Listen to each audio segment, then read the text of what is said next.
Rétrothérapie, c'est un film qui part vraiment de mon vécu, puisque c'est une histoire que j'ai vécue quand j'étais adolescente avec ma grand-mère, que j'ai accompagnée dans la maladie d'Alzheimer. J'avais envie de raconter cette histoire de maladie, d'accompagnement, mais pas d'une façon triste. Je voulais en parler de façon résiliente, de façon positive. Je me suis dit, cette histoire, je vais la raconter non pas du point de vue de la dégénérescence, du point de vue de la grand-mère malade, mais du point de vue de la jeune fille qui est en pleine construction et qui, grâce à sa grand-mère malade, en fait, va apprendre à devenir une femme. We love cinema. Manon, c'est un peu mon alter ego. Je me suis vraiment inspirée de mon vécu. Je cherchais une comédienne pour pouvoir interpréter cette jeune fille qui se transforme, en fait, qui devient une femme. Quand j'ai rencontré Fantine Ardern, j'ai tout de suite senti que c'était la bonne comédienne, en fait. Parce que Fantine, elle est à la fois très timide et en même temps, dès qu'on met une caméra sur Fantine, elle se révèle, elle se transforme, elle devient presque une femme fatale. Cette capacité de transformation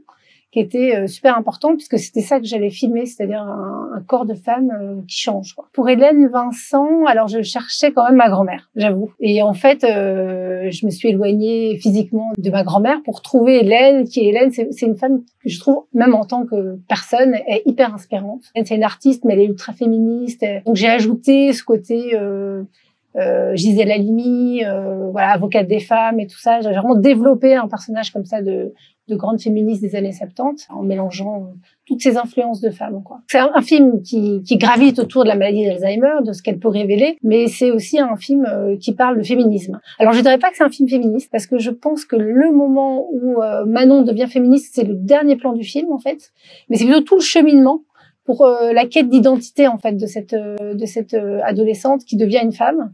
Et je pense que ça passe par le fait de connaître l'histoire des femmes de sa famille. Il lui manque un maillon, en fait, puisqu'elle connaît pas l'histoire de sa mère dans le film. Donc, en rejoignant sa mère, puisqu'avec la maladie d'Alzheimer, la grand-mère va la prendre pour sa fille, elle va découvrir un pan de son histoire qu'elle ne connaissait pas. Ça va lui permettre de vraiment faire une synthèse entre l'histoire de sa grand-mère, l'histoire de sa mère, et elle, là-dedans, trouver sa personnalité, quoi. On a eu la chance, nous, avec ma famille, d'être accompagnés par une neurologue qui était très en avance à l'époque et qui nous a dit de ne jamais contredire ma grand-mère pour rester connectés avec elle. Les malades d'Alzheimer sont pas fous, juste ils revivent leur passé. Donc, nous, on a décidé, de tout le temps aller dans son sens.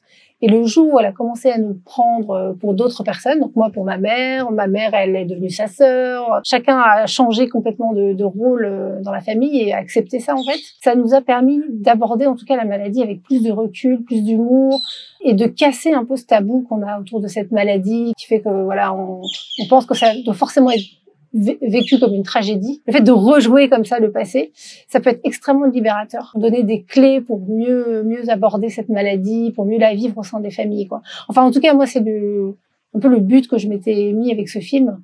C'est que les spectateurs ressortent avec peut-être des clés, plus la honte qui accompagne cette maladie et qui fait que les gens ont tendance à se retirer chez eux, et à pas en parler, et à pas partager. Comme Manon, elle rejoue sa mère, elle est directement confrontée à qu'est-ce que c'est être une femme dans les années 90, la musique des années 90, les vêtements des années 90, ce côté un peu grisant de ces années-là, très festif. Ça rend sa mère, qu'elle n'a pas connue, vivante. Nos parents, les générations d'avant, elles étaient aussi pétillantes, aussi vivantes que nous, quoi, aussi jeunes, quoi. Donc c'est un petit peu le côté revigorant du film, comme ça.